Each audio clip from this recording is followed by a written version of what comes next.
Magandang umaga po sa ating lahat mga kababayan. Araw-araw na nakatutok sa ating programa para makibalita sa mga pinakahuling hakbang ng ating pamahalaan kontra sa COVID-19. Ako po ang inyong lingkod, Secretary Martin Andanar mula sa PCOO. Good morning, Rocky. Good morning, Secretary. Mula pa rin sa PCOO. Ako naman po si Secretary Rocky Ignacio. Kasama ninyong aalam sa totoo at tamang impormasyon tungkol sa pandemyang kinakaharap ng ating bansa. Basta laging handa at sama-sama, kaya natin ito. Kaya naman, bayan, halina't samahan nyo kami dito sa public briefing, #LagingHandaPH. Maya-maya lamang makakasama rin nating magbabalita sina John Mogol mula sa Philippine Broadcasting Service, si Ala Sungduan mula sa PTV Cordillera, at si Jay Lagang ng PTV Davao. Para sa ibang balita, ang maging vigilant ay patuloy na sumunod sa mga health protocol sa kadahilanang hindi pa natatapos ang COVID-19 pandemic sa bansa.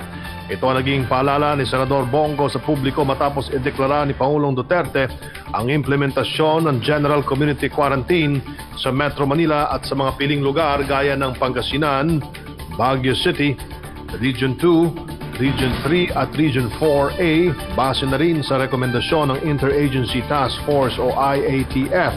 Samantala, mananatiling nasa ilalim na Modified Enhanced Community Quarantine ng Cebu City sa Kabisayaan.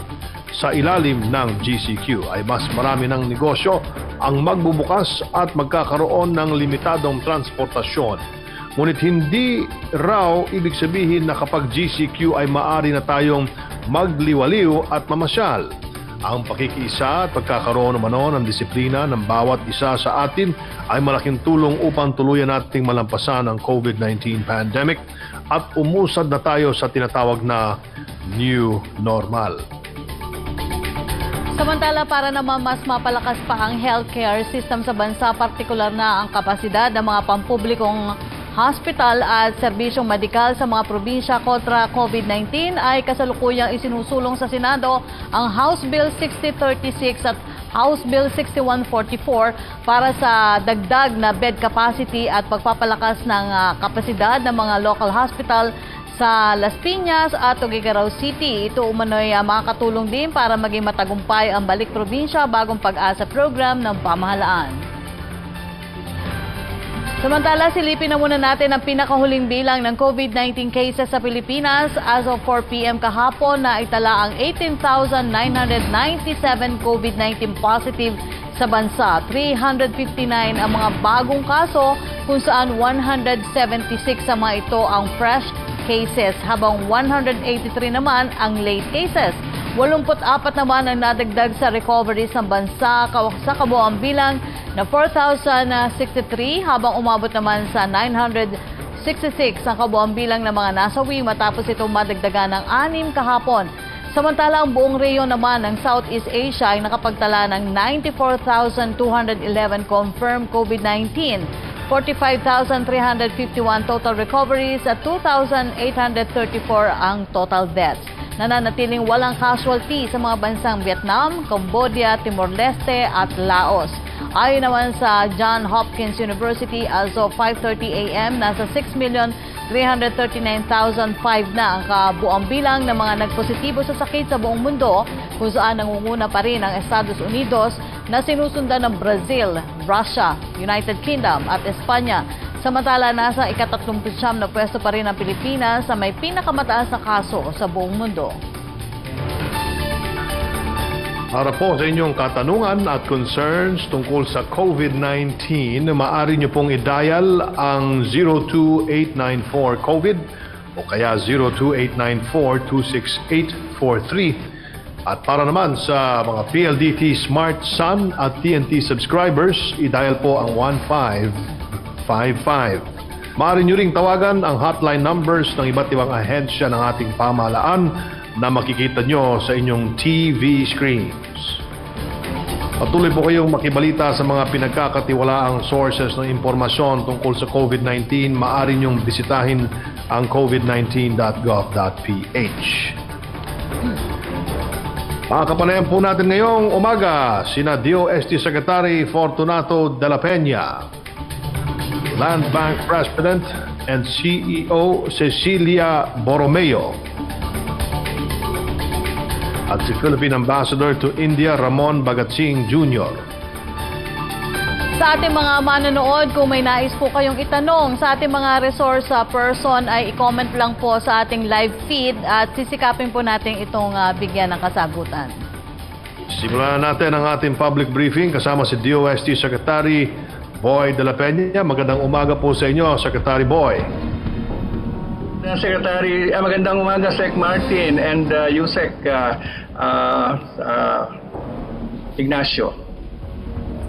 Napakalaga po ng science and technology sa mga panahong ito. Gayon din po ang research and development para mahanap ang solusyon o gamot sa COVID-19. How is the local R&D faring in the country as of now, spearheaded by the Department of Science and Technology?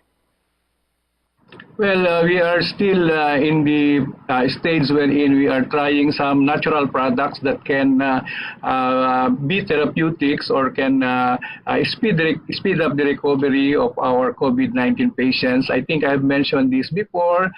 We have been trying VCO in 2 locations. We have started already the formulations that will be tested initially in vitro for our Tawa-Tawa and Lagundi, which has been known cures for other viral-related diseases. And we are, of course, now doing our negotiations for the collaboration in vaccine trials with at least 4 institutions, 2 coming from China and 2 coming from Chinese Taipei. It can increase to 5. And of course, we have already started the studies related to virology, not necessarily or not exclusively for COVID-19 alone, but for other viruses, because this is already a part of our preparations for the setting up of a Virology Science Institute of the Philippines, which we proposed will be created by legislation. Ang Philippine Textile Research Institute started its mass production of a reusable, washable, and rewearable o rewear masks para sa ating mga frontliners. How far are we in the production? At ito ba'y nagagamit ng mga frontliners natin? Opo, actually the main beneficiary of the mass production of our rewearable, reusable, rewashable mask is really the frontliners, the health workers, and those of the checkpoints and other categories of frontliners. So I reported last week that we are still in the 10,000 per week production. Because we are still looking for more operators which would be doing the sewing, but we expect that the volume will go to about 50,000 per week by the end of June. Our target production initially is 500,000.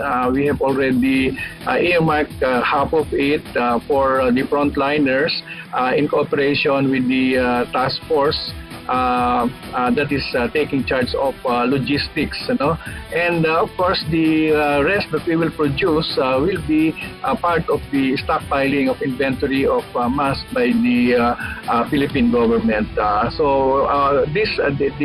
The benefit from this mask is that, as I mentioned, reusable, rewearable, and we have made sure that it passes the requirements. First of all, it requires water repellency of the textile material, and this is being done by applying a certain compound and of course we are preparing the use of natural textile like cotton. So most of the materials that we are using now are donations from companies in the Philippines, and in fact even the materials that we have used for the compounds were also donated.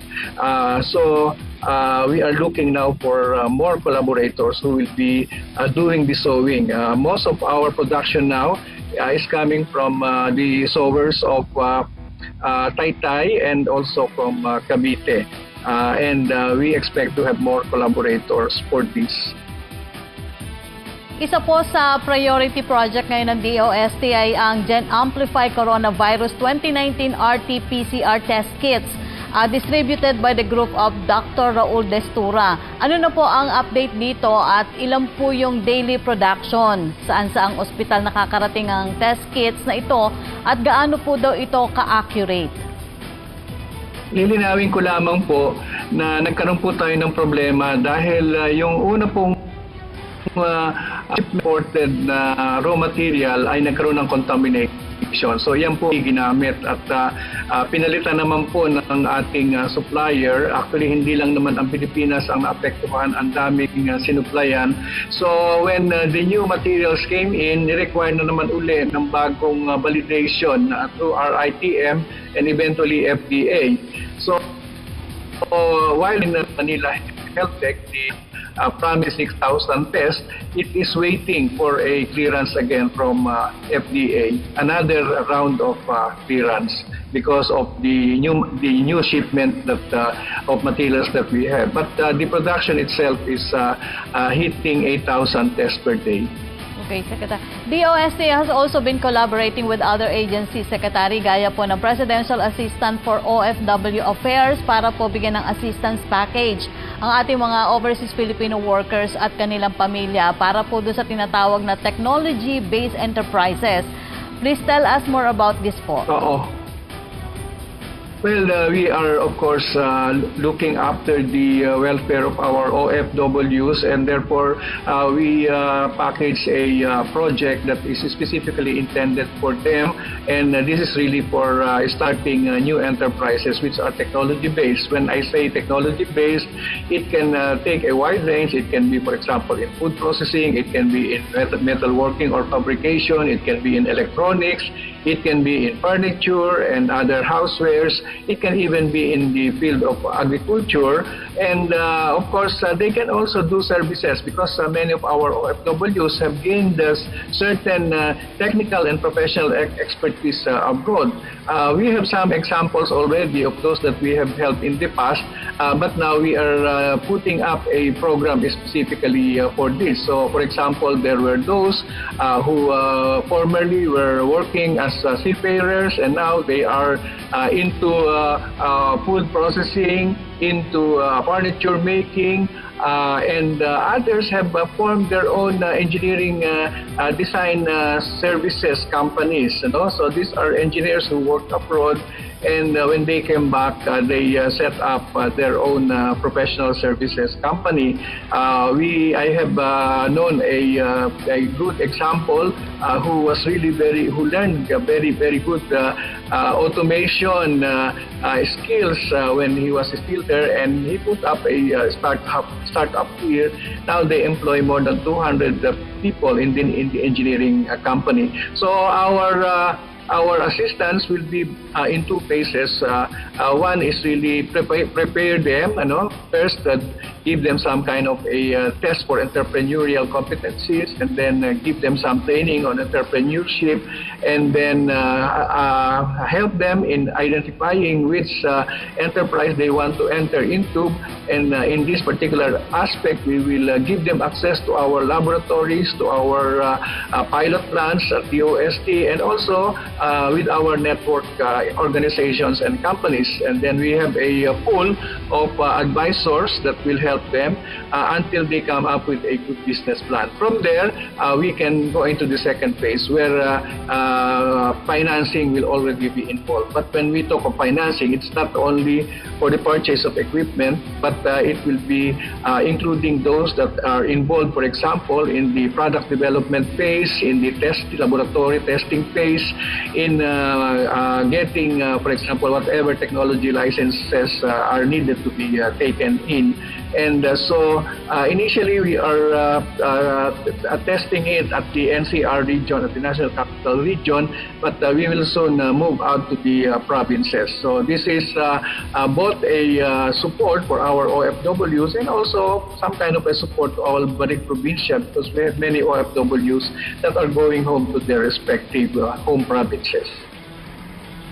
Bukod po dito ay may assistance din ginagawa ang DOST para sa mga MSME sa pamagitan ng inyong set-up program. What exactly is this program? At anong klaseng assistance ang ibinibigay ng DOST sa mga MSME? Well, it is a long-running program. It has been in existence since 2003, and it has been one of the most popular programs that we have. Set up means Small Enterprises Technology Upgrading Program. And here, again, it is a package of assistance to existing firms. It should be at least a 3-year-old firm that has been in existence. And again, it can cover a wide range of technology-based businesses, as I mentioned earlier. Now, but the focus of our assistance really is to help them identify how they can improve their productivity, their quality, and their capacity.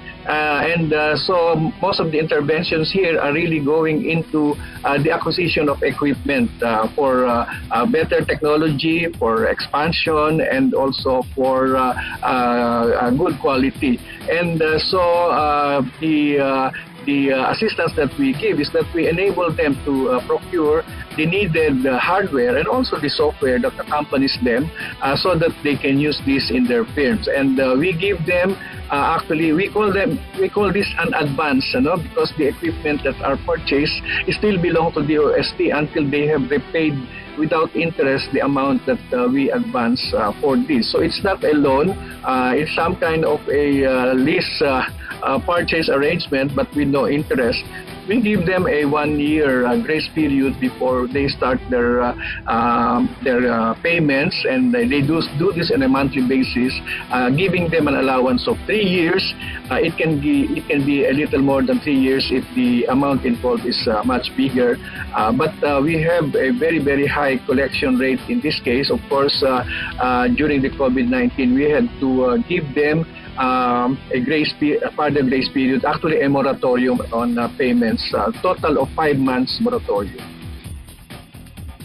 Isa sa focus projects ng pamahalaan bilang long-term solution para tugunan ng high population density sa Metro Manila ang Balik Probinsya Bagong Pag-asa program, at ang DOST, NEDA at UP Foundation ay meron pong plano patungkol dito, itong New Growth Center Development Model. What exactly is this at paano po ito makakatulong sa ating mga kababayan? Well, it started 2 years ago. I have been attending meetings at NEDA, particularly in support of the passage of the Land Use Act, and they always talk about comprehensive land use planning, and I thought that DOST can contribute. I did not announce this to them, but at DOST we commissioned a research, actually a model development that was done by the Planades Foundation, which is affiliated to the UP School of Urban and Regional Planning. So they have been working on this, and they were about to finish and to submit the model to us. It's just the training component that has been lacking, and a few data that they need to give us, maybe to the tune of remaining 10%. So we thought that this can be used in the Balik Probinsya program. And true enough, the model that they have focuses on identifying the so-called drivers of growth in our provinces. So starting with the 18 independent variables, they did the correlation and found out that there were 9 drivers of growth in the provinces. It can be the era, it can be the nearness to airports and seaports, it can be the closeness to economic zones, etc. And so testing the model, they used this to identify 20 new growth centers. When we talk of new growth centers, it's really a mix of agro-industrial development. And these top 20 provinces have been identified. And then they also have a portion in the model where they can project the increase in population in these newly growing centers. And so they projected the growth in population in those 20 provinces that they have identified to the model, and tested or validated the actual increase in population versus the actual versus the predicted. And so this now is the basis for forecasting the number of households that will be going, or the increase in the number of households that will require new housing, okay? And therefore this will be a good instrument, particularly for our housing agencies, to plan for, and of course to the LGUs, to plan for the housing requirements in their newly urbanizing areas. But on top of this, the model also can help in simulating the direction or the growth in the other aspects, like in terms of the transportation requirements, in terms of the industrial zone locations, or the industrial growth locations, and other areas. So they came up with the testing of this model in the #1 province in the top 20 that was the result of the model testing, and it was actually the province of Cebu. So they tried it, and we have now outputs for the province of Cebu. When I presented this to NEDA, Acting Secretary Carl Chua, he was hoping that we can produce all the results for all the 20 provinces. But I said that the contract between us and the Planades group was only to come up with the model, to test it in one particular province, and also to conduct the training for LGUs who want to avail of this model, and also to come up with the manuals or the guidelines that will be needed. So we will be scheduling some kind of a webinar and launching, so that LGUs who would like to use the model, this is the newly growing urban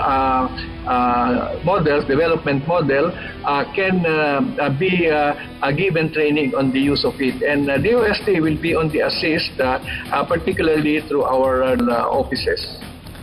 Secretary, mainit na usapin din po sa education sector ang learning delivery system sa oras po na magsimula na ang academic year 2020-2021. Ano po yung adjustment na gagawin naman ng Philippine Science High School to comply to the AITF guidelines po? Well, we of course assume the two scenarios depending on the decision of IATF. One is if they will not yet allow face-to-face classes, and therefore this will all be done through the use of distance learning materials, both electronic and printed, because there are also students who may be living in remote areas, and therefore we are not assured that there is connectivity in their areas. The problem of using the equipment, the computer, the laptop, can be solved. We can provide those who do not have yet, but this is actually a relatively small percentage at this point. But those where the connectivity is difficult, then we will be forced to produce or to use printed materials, and we will make sure that this will be delivered to their specific locations. Now, if there will be a decision to allow face-to-face interaction already, or face-to-face classes at some point in time, then we will go to blended learning. And this is a combination of the face-to-face learning in the classrooms and the distance learning mode. Face-to-face will be the usual learning in the classroom mode, but the distance learning is as I have described. And since we are required to do physical distancing in the classrooms also, then the capacity that the classrooms that we have, for example, it is good for 30. We can only allow 15 students to come, and therefore they will be alternating in cycles. So if it's a two-week cycle, so 2 weeks, the students, half of the students or 50% will go to school and half will be doing distance learning. If circumstances or the situations dictate that the environment will, shall we say, it will be better for us to do a 1-month cycle, then we will do that. So the monitoring and testing of students will also be done online, monitoring and of course the performance testing. So we are prepared for it. The teachers are now preparing their materials. The parents are being consulted because the cycle will somehow also depend on the suggestions coming from our parents. So we are prepared for both decisions. One, where there will be no face-to-face classes yet, and second, if they will allow, and we just have to comply with the distancing second camp to class. For the main campus, we cannot even reach 50%. It will be only 1/3 or 33% who will be coming at one time. Opo, Secretary, makikibalita na rin po kami dun sa Virgin Coconut Oil Clinical Trial na sinasabing makakatulong daw po na makapagpabili sa pagpapagaling sa mga COVID-19 patient. Kumusta na po to at ano na po ang update natin dito? Well, dalawa po yung location natin. Ang good news, yung pong sa PGH, which is for moderate and severe cases, ay inapruban na finally ng Ethics Board ng UP Manila. So I am just waiting for the report that they have already started. Wala pong problema sa number of patients sa PGH. No? Kaya hinintay lang natin yung go signal from the Ethics Board. And the period for giving the BCO in PGH is only 14 days to test whether it has a good effect on the patient. So as I have indicated earlier, we are planning, or they are planning for 100 patients. Half will be on BCO and half will not be given BCO, so for comparison purposes. Now, the one that we are contacting in Santa Rosa, while it has started already almost a month ago, the arrival of patients is relatively slow, okay? And so we cannot still meet the 90 recommended number of patients to be enrolled. And what we did was to include 2 other shall we say, hospitals or centers who have patients. And fortunately, Medical City has set up just 2 weeks ago a facility in Santa Rosa, and they agreed that they will participate. And then also the quarantine center of Santa Rosa will also be a source of additional patients. This is for the case na hindi sila masyadong severe. Ito yung mga mild pa lang at saka yung tinatawag nating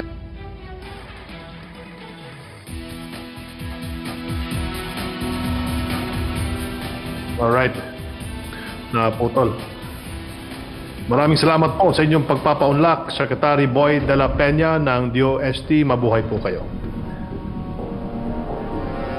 Samantala, sa pinakauling ulat ay umabot na sa ika-7 pwesto ang bansang India sa may pinakamaraming kaso ng COVID-19 sa buong mundo. Gaya na lang ng ating bansa, maraming buhay at kabuhayan ang naapektuhan dito, kabilang na ang Filipino community. Kumustahin natin ang kalagayan ng ating mga kababayang OFW sa India. Kasama po natin sa linya si Ambassador to India, Ambassador Ramon Bagatsing Jr. Magandang araw po sa inyo, sir, mula dito sa Pilipinas. Magandang umaga, Secretary Handa. Magandang umaga, Undersecretary Ignacio. At magandang pagkakataon po mapaliwanag sa ating mga kababayan ngayon ang sitwasyon dito sa India. Ngunit maswerte tayo in the sense na hindi naman ganun karami ang mga OFW. As a matter of fact, India is number one in the Middle East in terms of labor providers. Kakompetensya natin ng India sa bagay na yan. At dito naman ay mga na-stranded dito ay yung mga seafarers, no? And they're mostly in Mumbai and they're mostly working in the cruise ships. So we're very fortunate in that sense na compared to the Middle East and in some Southeast Asian countries that we don't have that much OFWs here. And the few that are here are in the construction, high-tech companies, and they're doing very well. So it's not really much of a concern for us. Most of them are secure and safe. They have been getting in touch with us. They have been communicating with us. And they have been telling us that they are okay, and that none of them or very few of them are really interested in going home right now. But we're also very lucky that I think about 2 weeks ago we were able to ferry at least 70 seafarers who work for the different cruise lines from Mumbai. And nandiyan na sila sa atin sa Pilipinas ngayon. At swerte rin tayo sa kasalukuyan dahil nakapag-uwi na tayo ng mga mahigit 160 na mga kababayan natin. At meron pa siguro mga 100 na stranded dito. And just a few seafarers.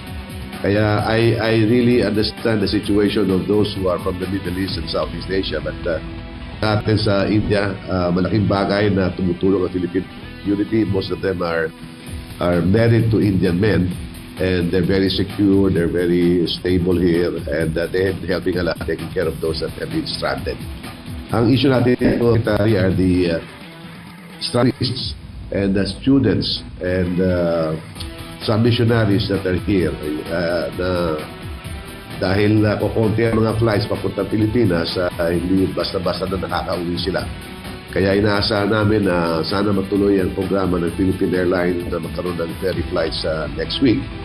And then of course yung Air India ang ginamit natin na mag-ferry ng mga Filipino passengers, no, for first and second week of May. Phase 3 magkakaroon sila, so mga bandang June 23 sa tulong ng Panginoon magkakaroon tayo ng ferry flights. And of course yung napakiusapan natin si Secretary Lorenzana na dahil meron tayong isang barko na nasa Oman, napakiusapan natin na pag-uwi sa Pilipinas, dumaan dito sa India at dito kumuha mga ilan pasahero na mga stranded at may isang Filipino-American na nag-donate ng 200,000 face mask na isakay natin dyan sa Philippine Navy ship, yung Davao del Sur, at saka yung isa pang kanilang barko na Ramon Alcaraz. So we were able to send through those Navy ships 200,000 face masks na sa tulong ni Mr. Dantes ng Philippine Embassy dito. At nakasakay tayo ng ilang mga pasahero, about 19, and then they're going to Sri Lanka to pick up more stranded Filipinos there. And I presume by the middle of next week they will be there in Manila already. So we're very fortunate in that sense na maraming tumutulong, and we hope that by the end of the month at least mabawasan na ito ng mga stranded dito sa atin, and then we can focus also dahil hawak din natin Secretary ang Nepal. I'd like to make mention that those that are in Nepal, there are about a dozen of them. We're taking care of that also, but because lockdown din sa Nepal, wala ring international flights. So they cannot move. And even here in India, they don't have international flights unless it is a chartered flight.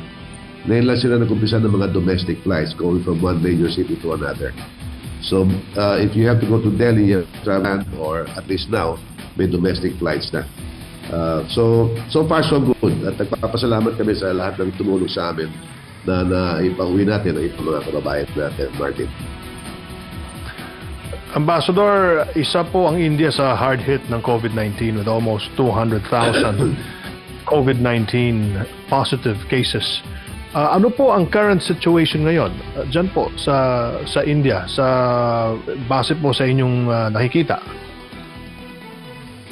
Well, as you said, there are 200,000 now positive cases and only about 5,600 deaths. No? And they are now under what we call lockdown phase 4. Kasi every 2 weeks, nagka-lockdown 1 sila, then they improve.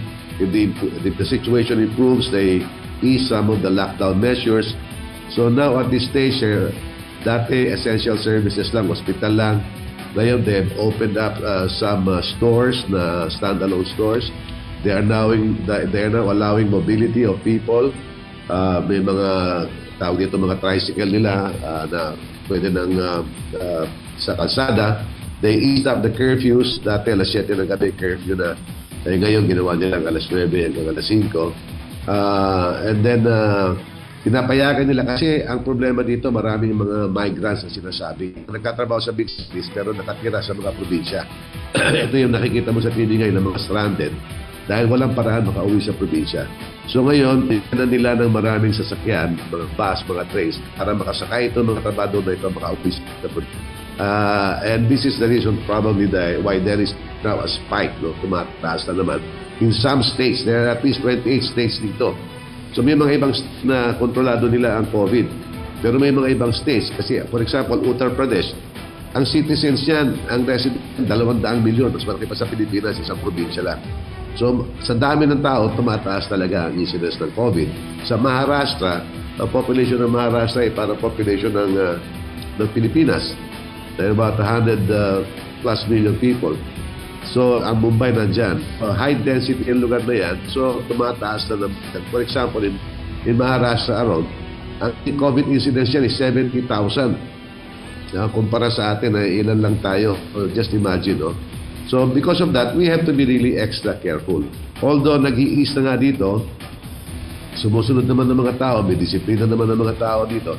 But just because sheer volume and the sheer density, hindi maiiwasan na there are some states na tumataas. So ang mga Pilipino naman hindi naman talaga lumalabas, hindi palaikot, hindi at sumusunod sa mga patakaran na inuutos ng pamahalaan. So we don't have any Filipino here ay nagkaroon ng COVID-19. So, swerte tayo dyan.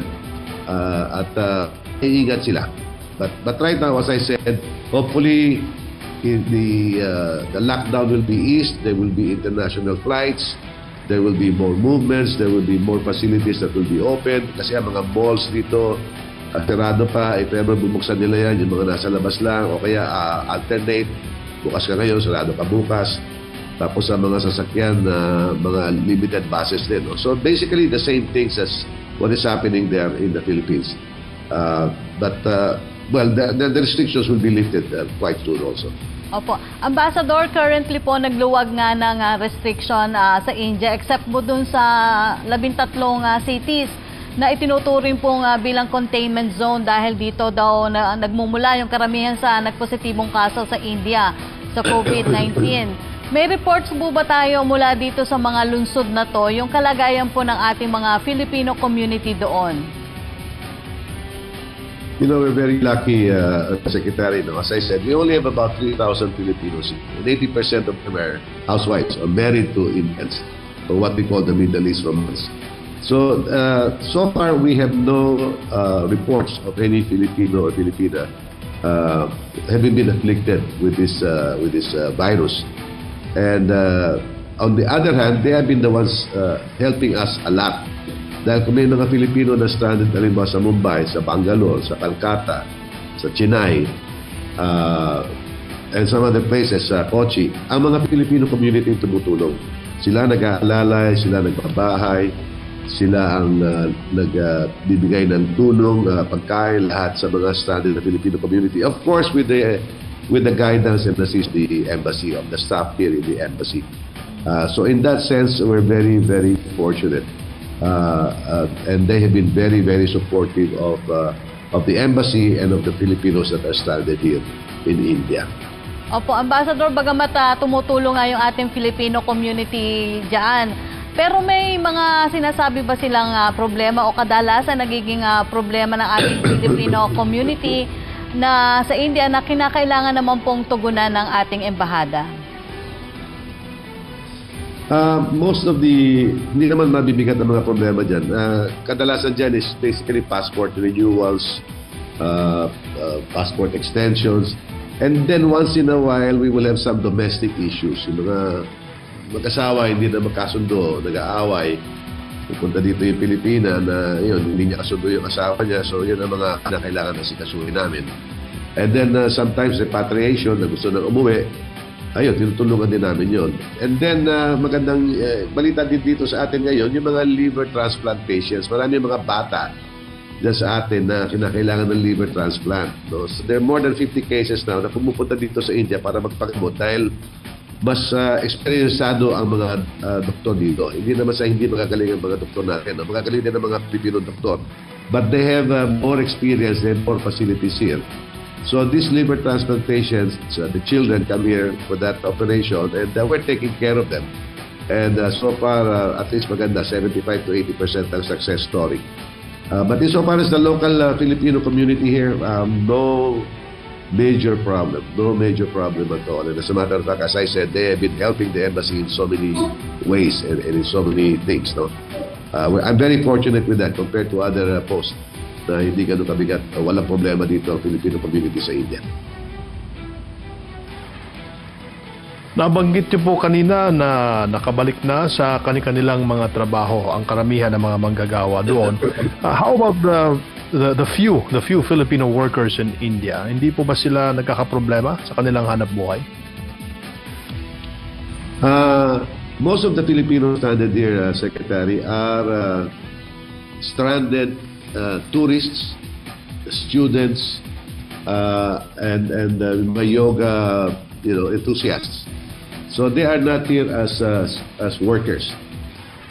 Bibihira dito ang worker, no? Yung mga OFWs dito are under contract and they're in the provinces and they're all taken care of. They're all being handled well. Their contracts are okay. So we don't have any problems with them.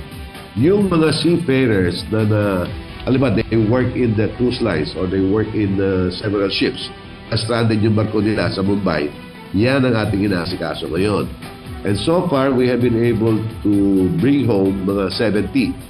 So there's just a few, siguro mga 10 or 15 na stranded sa Mumbai ngayon. At we have been communicating with them and we hope that if PAL will have the flight by, in the next 10 days, these Filipinos will be on board. Other than that, wala. Siguro mabibilang mo ang mga Pilipino na nagtatrabaho dito, not more than 40. Yung, one of the, food companies, nagtayo ng kumpanya dito, ayan, pero they're doing very well. And then there's another construction company, Filipino company in Chennai with a contract. They're doing very well. So, thank God we don't have issues with OFWs here in India. Maraming salamat po sa inyong panahon, Ambassador Ramon Bhagat Singh Jr. mula sa New Delhi, India. Mabuhay po kayo, Ambassador. Maraming salamat, Secretary Undersecretary Ignacio. Maraming salamat sa pagkakataon na ito. Samantala, Sekretary, sa gitna ng mga alituntunin na mahigpit na ipinatutupad ng ating pamahalaan ay isa sa mainit na usapin ang pagsisimula ng academic year at dahil nga sa pagbabagong inaasahang magaganap, inaasahan din ang posibleng pagbaba naman ang bilang ng mga enrollees para sa taong ito.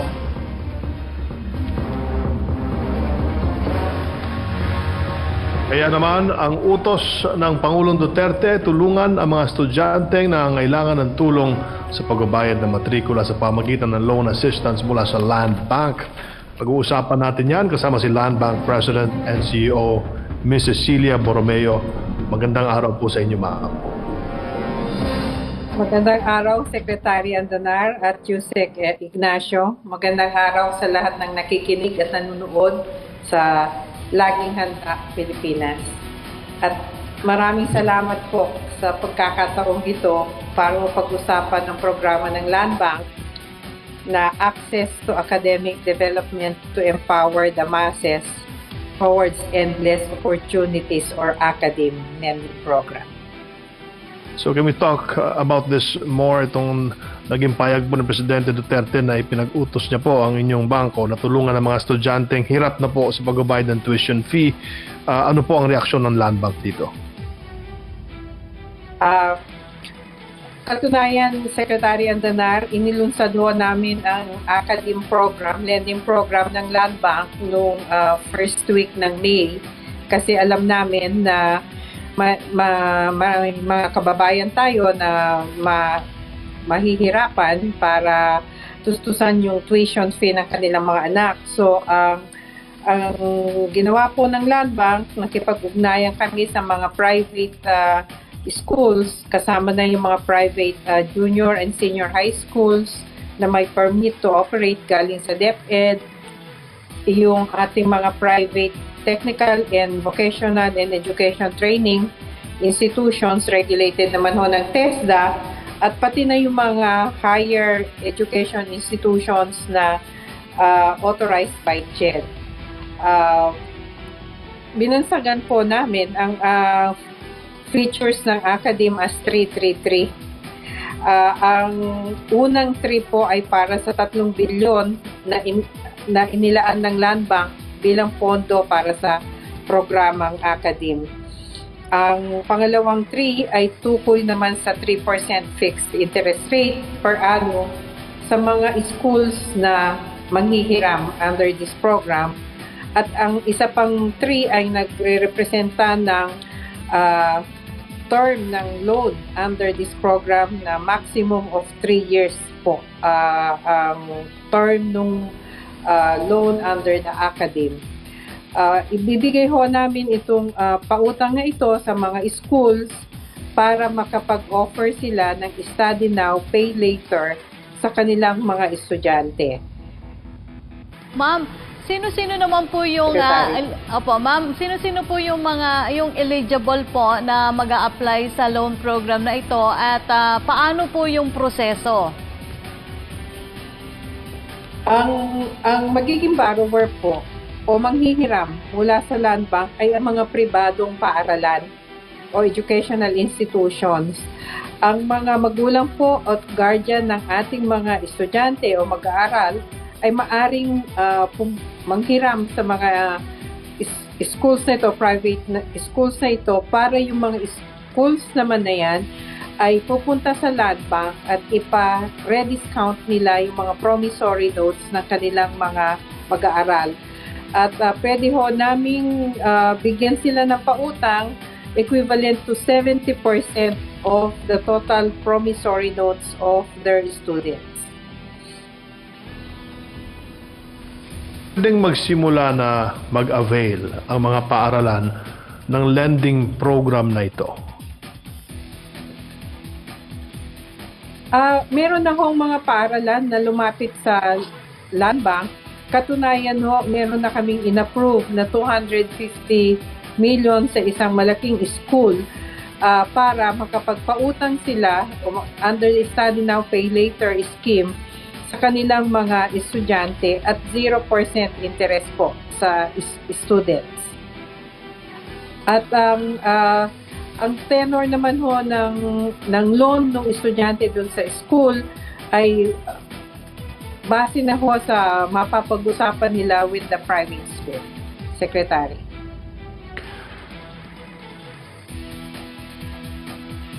Salamat po sa inyong panahon, at ang nakasama po natin ay si Ms. Cecil Borromeo, ang Presidente at CEO ng Land Bank of the Philippines. Mag-ingat po kayo. Stay safe, ma'am. Thank you, Yusek. Stay safe too. Thank you, Secretary. Samantala, alamin po naman natin ang mga balita ng kalap ng Philippine Broadcasting Service mula sa ating mga lalawigan. Please go ahead, John Mogol. Yes, magandang tanghali, Sec Martin at Yusek Rocky. Sa ating mga balita, ang DTI Quezon bumuo ng team para magsagawa ng inspeksyon sa mga barbershop, salon, dine-in restaurant at fast food establishments na nasa ilalim ng GCQ. Mula po sa Radyo Pilipinas, Lucena, ang detalye ng balitang yan hatid ni Tom Alvarez. COVID Radio. Laging handa. Radyo Pilipinas Special Coverage. Bumuo ng team ng DTI Quezon na magsasagawa ng random inspection sa barbershops, salons, dining restaurants at fast food establishments na magsisimula magbukas sa darating na ikapito ng Hunyo. Sa paikpanayam kay DTI Quezon Business Development Division Chief Mrs. Ana Marie Quincina, sinabi niya na kapag may nahuli silang business establishments na lumabag sa ipinalabas na guidelines ng minimum health protocols, ay kaagad-agad nilang ipatitigil ang operasyon ito. Papayagan lamang ito mag-resume ng operation kapag nakapag-comply na sa requirements na hinihingi ng kagawaran. Nanawagan din siya sa mga may-ari ng restaurants, fast food establishments, barbers at salons na huwag nang mag-aksepta ng panahon sa opisina ng DTI para humingi ng clearance para makapag-operate dahil ang business permit na inisyu ng local government unit ay sapat na. Pinaalalahanan din ni Mrs. Quincina ang customers na sumunod rin sa minimum health protocols, ngayon GCQ, para maiwasan ang pagkalat ng COVID-19.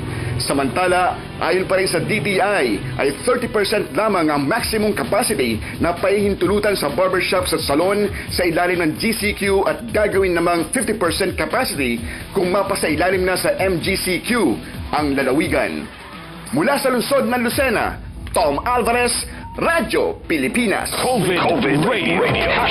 Laging handa. Radyo Pilipinas Special Coverage. Maraming salamat, Tom Alvarez. Samantala, ang Iligan Diocese balik na po sa pagsasagawa ng misa matapos mailagay sa Modified General Community Quarantine ang kanilang lungsod.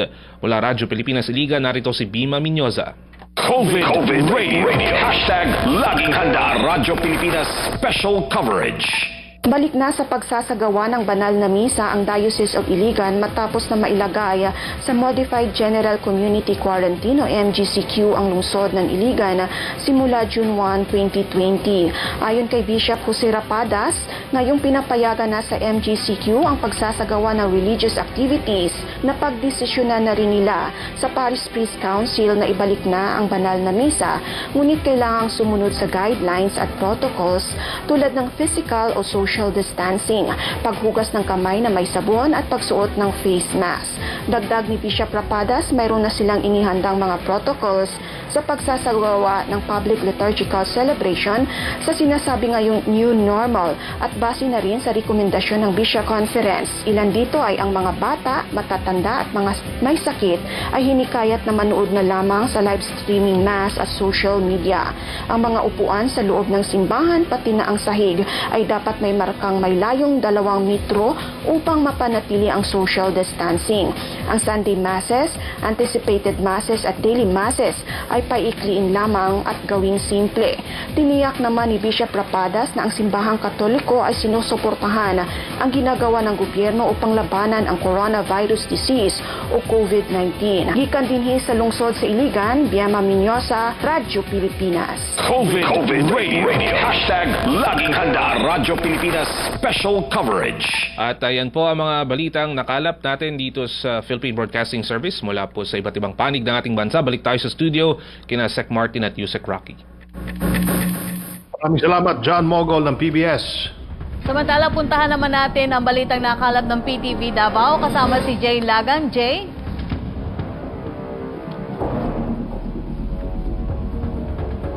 Si Jay Lagang ng PTV Rocky at Secretary Martin, dahil nga sa pagpapatuloy ng pagpapatupad o ng implementasyon ng General Community Quarantine dito sa Davao City ay patuloy rin ang pagpapatupad ng mahigpit na health screening sa mga entry points papasok ng lungsod.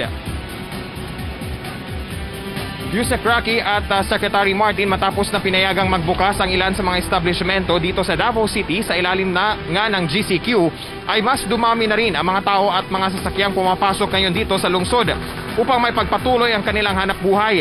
Dahil dito ay nananatili pa rin mahigpit ang health screening na isinasagawa ng health workers ng lungsod dito sa Sirawan Checkpoint sa Turil District na nagsisilbing entry points ng mga tao na galing sa iba pang bahagi ng 3rd District ng Davao City at yung mga galing sa Davao del Sur at Davao Occidental. Isa-isang isinasailalim sa body temperature check, hand washing at pinapaapak sa footpath ang mga individual. Hinahanapan pa rin ang Certificate of Employment ang ilan sa mga tao na nakatira sa labas ng Davao City upang masiguro na trabaho ang kanilang pagpasok sa lungsod. Yung mga residente naman mismo ng Davao City ay hinihingan pa rin ng Food and Medicine o FM Pass sa kanilang pagdaan sa naturang checkpoint. Samantala ay sinuguro naman ng District Health Office ng Turil District na nakahanda silang magsagawa ng Rapid Diagnostic Test o RDT sa mga makikita ng sintomas ng COVID-19 na dadaan sa Sirawan Checkpoint. Sa ngayon nga ay patuloy din ang serbisyo ng District Health Office sa naturang lugar upang mabigyan ng health certificate ang mga tao na muling babalik sa kanilang trabaho dito sa Davao City. Samantala, Yusek Rocky at Secretary Martin una naling nilinaw ng Davao City Legal Office doon sa mga empleyado na maaari naman nilang tanggihan yung utos ng kanilang mga employer na bumiyahe sila o yung work-related travel palabas ng Davao City kung dahil na rin sa banta ng COVID-19. Maliban na lamang doon sa mga trabaho na hindi maaaring gawin online o hindi maaaring gawin sa ilalim ng work arrangement na ipinapatupad ngayon. Samantala, Yusek Rocky at Secretary Martin, COVID update naman tayo dito sa Davao Region. As of June 2 ay nasa 353 na ang total confirmed COVID cases dito sa Davao Region. Samantala ay nananatili namang nasa 30 ang namatay dahil sa sakit at nasa 155 na ang nakaka-recover dahil sa COVID-19 dito sa Davao Region. Yan muna ang latest mula dito sa Davao City. Jay Lagang para sa Bayan.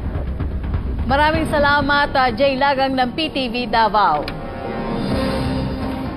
Mula sa Davao, silipin natin ang pinakauling balita sa Cordillera Region kasama si Ala Sungduan. Go ahead, Ala. Secretary Martin at Yusek Rocky, umaani ng mga positibong reaksyon ang market-to-home services dito sa lungsod ng Baguio. Kaya naman isinusulong ang panukalang ordinansa para dito upang matiyak ang tuloy-tuloy na operasyon at maayos na pagpapatupad nito. Laking tulong para sa mga mamamayan sa lungsod ng Baguio, lalo na sa mga senior citizens, ang market-to-home services sa mga barangay.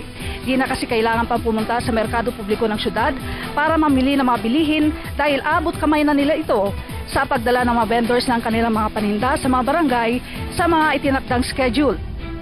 Ang mga positibong reaksyon ng mga residente ay kinatutuwa naman ng mga coordinators nito sa barangay